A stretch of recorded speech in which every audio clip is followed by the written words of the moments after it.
Let's start first with, are there any male allies in the audience?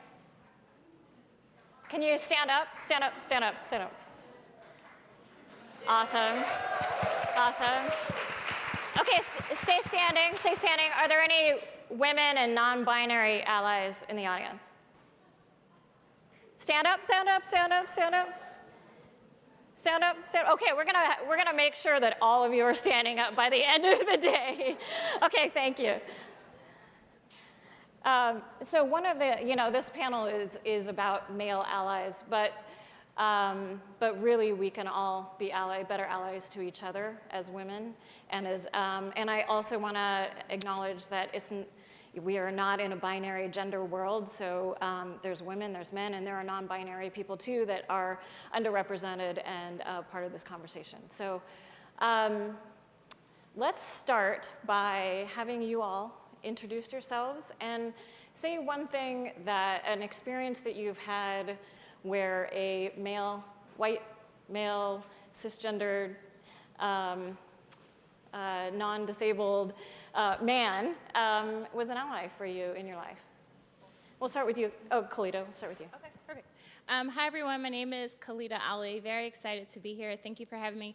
I currently work at Zendesk, where my role is focused on diversity and inclusion. However, I think my first experience with a positive, white male ally was actually in my first job out of college. So I worked on Wall Street after graduating from college in investment banking. And the managing director on my team, at one time we were getting ready for an IPO. Some folks had come into the office. And when he gave the introduction, and mind you, I was the most junior person on the team, he was like, "This is Khalida. She works with me. We're on the same team." As opposed to saying "This is Khalida. She works for me." Mm-hmm. And so just that very subtle difference in language is something that stood out to me, given that was my very first full-time role, job out of college, working on Wall Street, a very high intense environment. And he definitely created space in a very authentic way. And this was before kind of conversations around allyship, were top of mind.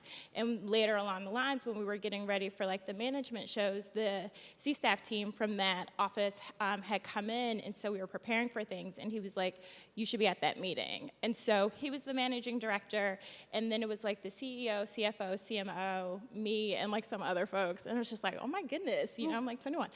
So that was something that has stood out for me. Awesome, awesome. So I'm Tim Wagner. So I work for Accenture Ventures, bringing kind of all the startup goodness to corporate world, trying to inject emerging technology into big companies faster. So interestingly, I was thinking back on this question. I think my current job is maybe the first time I've actually worked for a white male as a direct manager. I'm probably in the super minority in that sense. I was just really lucky to have lots of amazing women leaders, taking a chance on me, hiring me, inspiring me, mentoring me, as well as, a lot of the work I've done has been around Asia, so a lot of my bosses were not white. Some of them were half. So I think I have a little bit different perspective than maybe most. But I definitely, a lot of our clients we work with, over the years, different experiences I've had with different companies. I know that's not the normal experience, and so I've definitely learned from just my coworkers and as well as my friends about what is that like. So I don't know if that answers your question quite the way that you intended, but that's been my experience at least. Awesome, awesome. So my name is Tommy Lewis. I just took a job 2 weeks ago. I'm now a cloud developer advocate, hiring about 20 people to 60 people. And I would say that a strong advocate for me was a previous manager. His name was Ryan Storgard. And what he did is he sat me down and he said, "Don't let people tell you how to do your job." He said, "Do what you think is right." And he said, "I understand that you find diversity to be very important." And he said, don't let the system pull that out of you. He said, go and have those fights and do the right thing. And he said, you're going to be told, here's informal rules. He goes, question them. And fortunately, it gave me the strength to do that, because I had a candidate who unfortunately got a bad review. And it pretty much was, oh, well, we're not going to hire a person who gets this kind of review. And I said, no, I think she's the right person for the job. And I fought. I went almost all the way up to the top and said, no, this is what we should do. And what happened is they were like, yeah, you're right. And so he gave me that strength to always fight for what I thought was right, and I will always respect that of him. Awesome. That's awesome. I'm Heather VanCura, and I work at Oracle. I'm a director at Oracle. Part of my job is to be chairperson of the Java community process. So in that role, I work with the Java developer community, which is worldwide. And in part of that capacity, I attend Java developer conferences around the world. And I've been doing this for about 15 years, and that's kind of where the intersection of working in diversity and inclusion started. One of the most common questions I would get as I attended these Java developer conferences, where I was one of the only women, was how can we get more women? So at that juncture, and since it became one of the most popular requests I got, I developed this talk, How to Ally for Women in Tech. And I did design this talk primarily for men, but as you were saying, right, it really can apply to all people. And as I gave that talk, more and more women became interested in it and knowing how we can help each other. So we need all of society to participate in this problem to solve it together, but every single person can do it. And I would say my first experience with someone trying to act as an ally on my behalf was early in my career when I got into tech. One of the managers I worked with was trying to push me to advance, and I felt a little bit uncertain of myself, and I said, well, I don't really know how to do this. And he said, that's the whole point. You don't know how to do it yet, but you have the potential to do it. And I think that's one of the key things that I've found in talking to women is that often they hold themselves back because they haven't been able to prove that they've done this job before. And the counter side is men will often apply for jobs based on their potential. So that was really a key moment for me where I started to realize that I can push myself forward even if I'm not sure of it. I can still be successful because I have the potential to do these things in the future. Awesome, awesome. And I, as moderators, we often forget to introduce ourselves. I'm Melinda Epler, the founder and CEO of Change Catalyst, where we work on developing inclusive tech ecosystems globally. So we have tech inclusion conferences and career fairs and startup showcases, really bringing together the tech community to focus on solutions to diversity and inclusion. And actually, allyship is something that is increasingly common in people asking us to talk about it, to develop workshops around it, because there's such a need to really bridge these connections. And I fundamentally believe that we all need to be allies to each other, and often women are not great allies for each other. That we're all in this room. There's a privilege in being in this room. It may have taken us time to get here, and struggle to get here, but we are here, and there are lots of people who aren't here. So that in and of itself is a privilege. There are a lot of women who are less privileged than we are, and a lot of people just in general in tech who are less privileged than we are. Some of the women that are the most left out in tech are trans women, women with disabilities, women who are on that non-binary spectrum, even Latinx, Latinas, and Native American women are often the most left out of the conversations as well. So, so we're going to talk a little bit about that as well later in the conversation. I want to turn to you, Tim and Tommy. What was your aha moment? What was the time where you really realized that you, as a man, needed to step up and become an ally? And then the second part of that is, how do we, as women, enroll more men in the conversation and in the actions that need to be taken around allyship? Sure, thanks. Well, I mean, first of all, even though I'm sitting on the stage, I don't claim to be an expert about this. I'm always learning more. Yeah. And so be kind with me. If I'm sure everyone has a chance to stick their foot in their mouth at some point. So I think for me, it was like I was saying before, like it's I think kind of gradual for me because I grew up with more female kind of leaders around me, but I think probably where it really started was after college. I moved to Japan, and being a white male has a lot of privileges there. I mean, you kind of automatically kind of seen as like so much, and you're so smart, and you're so you basically treating you like you've accomplished so much, even though you've done nothing. In my case, I just graduated college, so that was one thing, is thinking like I didn't deserve any of this. This is ridiculous. Like, why am I being treated this way at my age? And then also looking around at my coworkers who were women, and just seeing, in Japan. There's a lot of really talented women, and for the most part, they don't advance very far, and they're kind of on the sidelines. And I just thought like how ridiculous that was, that they had so much talent, and yet they weren't able to fully realize that. And I think when I've kind of always kept that in mind coming back. And then when I moved to Silicon Valley, it's I think tech is very still gender skewed, and it was especially more so when I came here. And it was, I think, not something that was really talked about as much, 10, 15 years ago. So I think over the years, it's been nice to see this conversation opening up. And I still think we can have a ways to go. We were talking about it before, how, it'd be great to have these kind of conversations in normal, quote unquote, normal tech events, and not, right. Just, Women in Tech Festival. So I'd love to see that more. So remind me the second part of the question. Yeah, how do we enroll more men in being allies and to really taking action? Yeah, so I think it helps for guys to see other guys failing, partly, to at least like trying and failing, and trying, and that there's a little bit of a safe zone that you can fail too. Like, I mean, I'm sure I don't do everything right always, but at least I have an intention to that it's important and that we need to be doing something about it, and every part of our business, not just just when you're recruiting or hiring women, but also like what do you do after they're inside your company? You need to support them. And to be honest, like my overall belief is pretty much anything that's like good for women is like good for all employees. It's good for all people. Like men benefit hugely from that. And I think when they start realizing that it's really about being an ally to everyone, not just women, actually. Yeah. It's being a good coworker. It's being human. Awesome. Tommy?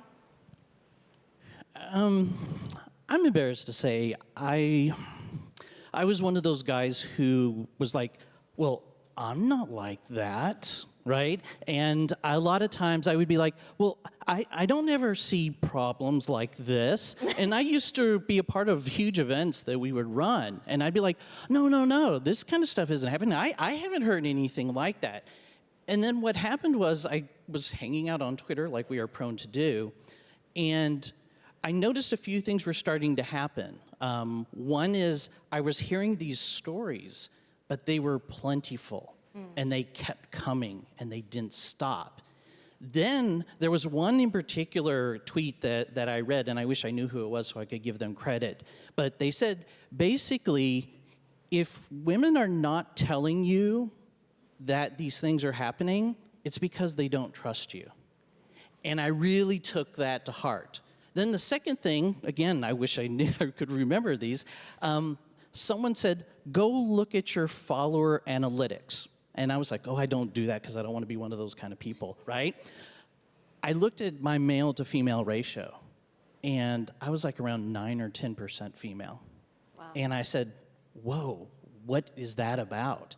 And so I started thinking about, well, am I following women? And not only am I following women, but am I following diverse voices? And so what I did was I just said, you know what? I'm going to start doing this.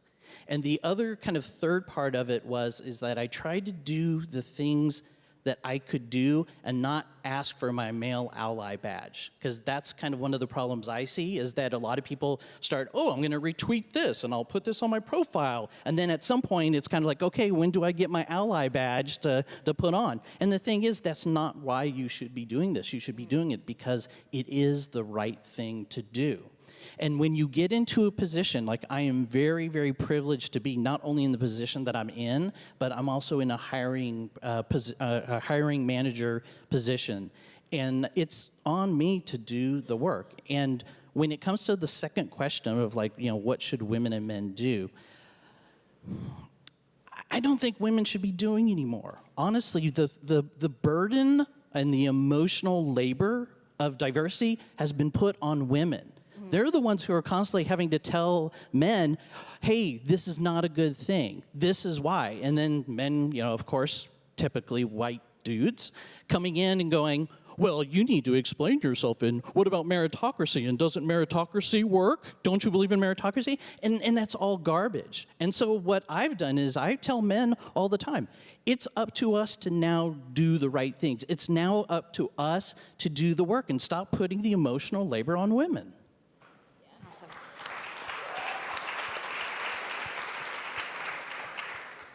So Heather and Kali, I wanted to ask you,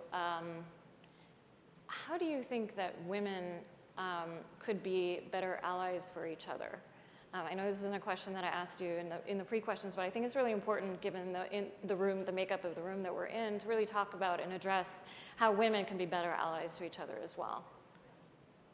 I guess I would go by saying, I think you first have to start by having intentionality and like creating the space to actually like have those conversations. Like have those conversations around like how is it that we could better support each other? Like understanding what all women at all levels within an organization kind of need. What are their challenges? What are those gaps that other women could help to fill in terms of being able to address the situations and experiences that folks might be coming from? And so I think when you start by creating that avenue to have like those touch points to develop those connections, you can then start to develop like a game plan or action from there. But you have to have that avenue to first have the conversations to then be able to develop those relationships that help women to support each other. Because I think a lot of what was already discussed is something that must be underlying with all of this is also having like trust, right? Like I have to trust you in order to be able to open up to you, to be able to share like those thoughts, mindsets, and attitudes that an individual might have about like their career. Yeah, awesome. Okay, yes, so I think one of the first things that I always like to say when I talk about being an ally, I think you touched on this a little bit in some of your comments, was it's not something that you have to wear as a badge and something that you are. Think of it more as something that you do some of the time. So think of ally as a verb, and it's something that every single person can do some of the time. But think about some of the proactive ways that you can do things by taking actions rather than say things like support or empower. Think about some specific ways in different settings that you're in at work or at conferences. One of the most common things I see as I observe people in the community is interruptions, excuse me. So women are interrupted about 3 times more often than men are. So women can either take it upon themselves to say in those situations, I'm not finished yet, or another woman or man in the room can say, I don't think she was finished yet, let's have her finish what she was saying. So I think interrupting is a really big thing. And the second thing in kind of a similar vein is ideas falling on deaf ears in situations, whether it's an informal setting or a formal setting like a meeting or a conference call, where a woman will make a suggestion and it falls flat, and then a few minutes later, someone else, often a man, will make a similar suggestion and then claim the credit for that idea. That's a really common phenomenon. So one thing I like to recommend for men and women, any person can do this, step up when you hear an idea coming forward from someone and acknowledge that idea, call it by name. Say, I think that was a great idea that Melinda just had, and also add something onto it. So either ask a clarifying question or kind of amplify that idea so that it rings true, because I think oftentimes it is unconscious that people take that step of claiming credit for that idea. They don't remember hearing it, or there's certain tones of voice. It was said in a way that didn't resonate with them. So one thing that people can actively do when they're listening, men and women, is step in that situation. So those are some concrete things that I recommend for all people. Awesome, awesome. Tim, when we were prepping for this, you said one of the things men can do is empower women to lean in, but also make it acceptable for men to lean out. Can you talk a little bit about that? What does that look like? Yeah, I think it kind of goes back to a little bit to what Heather was saying as well. It's just like, instead of rushing in with your own idea, and I'm totally guilty of this, I'm sure, like many times. You get caught up in you're passionate about something, you have your idea, you start thinking ahead. It's not always intentional, but just to catch yourself and to make sure that everyone has a chance in the room to talk. I think it's a really important kind of aspect of being a manager or a leader, is to make sure you're hearing all the voices. Because sometimes the quietest person maybe have the best idea, or if someone didn't complete their idea, then you won't know how powerful it was, right? So I think we have to kind of like give space to them, and part of that also is just like throwing a spotlight on when people do amazing things, or have amazing ideas, like to give them validation and confirmation. Like, I know I feel really great when someone calls me out and says like, hey, this person did this great job, Tim didn't do this thing. Like, I mean, I think that's really empowering, and kind of like, Khalida kind of mentioned that too as well. Like, having someone, the way they talk about you, especially in front of other people, is like, it just makes you, it brings your mind to a different place that I think is really positive and also motivating, right? So yeah, I mean, I think that's kind of some of what I meant by like kind of leaning out. I mean, definitely some men can take all the oxygen out of the room, right? I mean, it happens. I see it all the time. So I mean, learning to listen is an important skill to have and to work on. Not everyone's naturally good at it. Yeah, and I think too, I'm still learning this as an ally to underrepresented people in tech too, is when do you say something, how do you say something to other men when they are taking the oxygen out of the room, or people that make a misstep in terms of language or something like that. Do you have any thoughts, either anybody on the panel, do you have any thoughts about how to step in and correct somebody when they're using the language wrong, when they're using a language that might be hurtful, or when they're taking that oxygen out of the room in a way that they may not even be mindful about?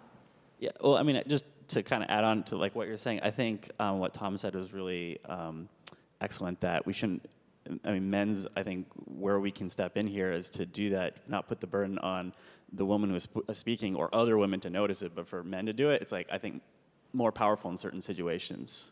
So I think that's really to be aware of that, and to kind of lightly kind of interject and make that space for someone else.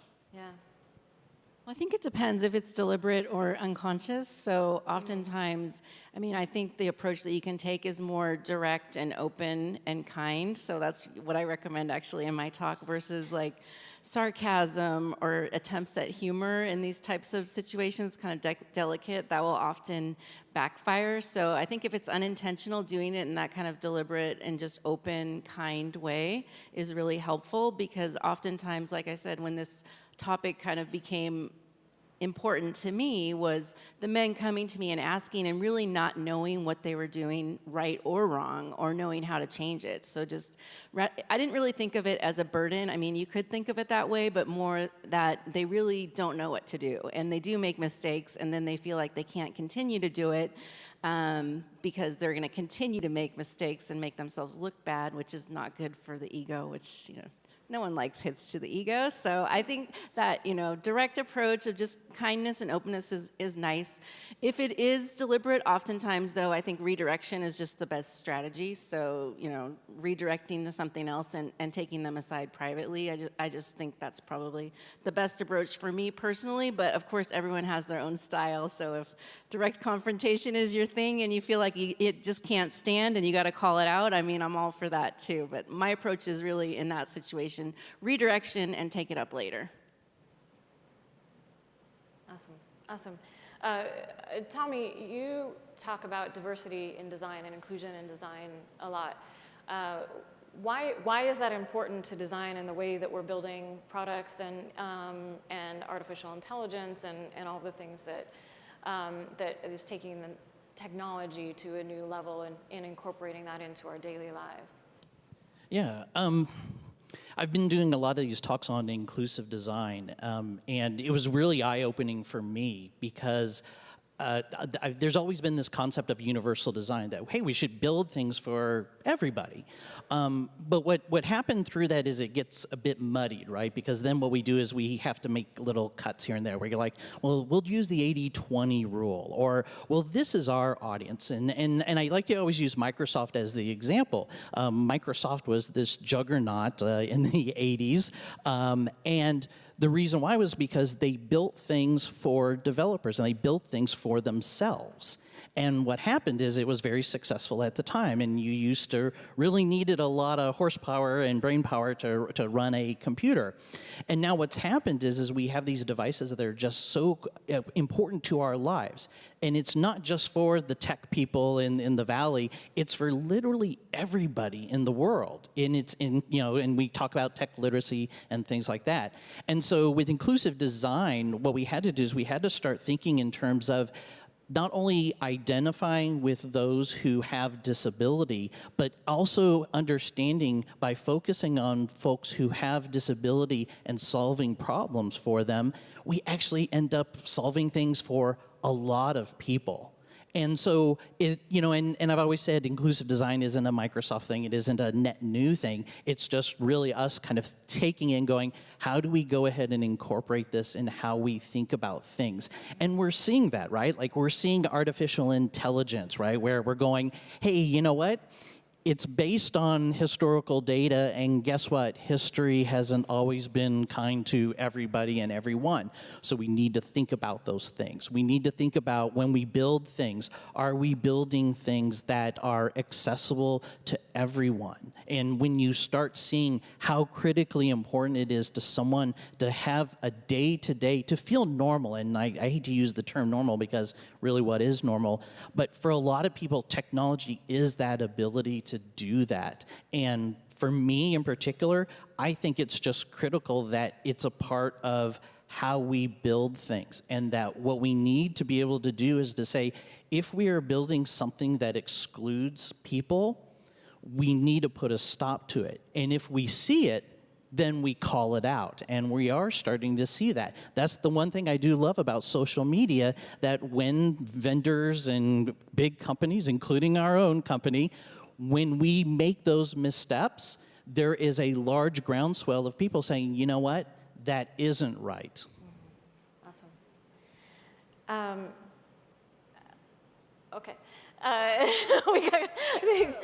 looking at the time. Okay. Khalida, you are working internally and you're doing this daily. This is what you do. How are you thinking about changing the culture of the organization to build more allyship, to build more general inclusion for everyone, and empowering everyone to be a part of that? Yeah. What's been interesting is at Zendesk, around our D&I work, we're actually building things from the ground up. So making sure that we establish a strong foundation is really important for us, but as we're thinking about the work, what's really underscoring it is making sure that folks understand that it takes collective effort. It isn't just about Khalida or the D&I person helping to lead forth this change. It isn't about one respective team, say recruiting or people ops or L&D kind of leading forth that change. So the ability to be cross-functional and the ability to kind of lead and leverage things at all levels of an organization is what has been really been helpful for us, in addition to having those conversations in very public spaces. So talking about it at town hall with the entire company helps to break down some of those silos and associations that might come to mind when you start to discuss D&I. And the more that we've been able to talk about our efforts and how people can get involved has helped for us, or has allowed us to build allyship within the company and have more people raise their hands around what it is that they can actually do across their respective teams. So that's been helpful. Awesome, awesome. Can I just ask you, it looks like we're being cut short, so do we have time for questions, or what's the? We have 1 minute left. Oh, okay. Okay. So, well, let me reconfigure then, because we were quite short. So, I want to actually just put it out to you all again. We started with thinking about allyship, and everybody stood up that had said that they were allies. I want each person to sit here for just a moment, just like 5 seconds, and think about, close your eyes, and think about something that you can do to be a better ally going forward. Even just in this room, walking out the door, tomorrow, Monday at work. What is one thing that you are going to do differently as an ally? And I'm just going to let everybody sit in silence for a minute while you think about that.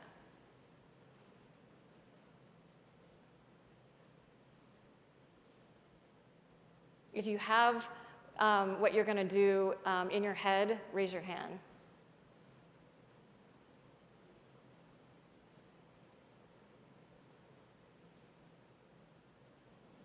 Okay, now I want to ask the question that I asked at the very beginning of the session again.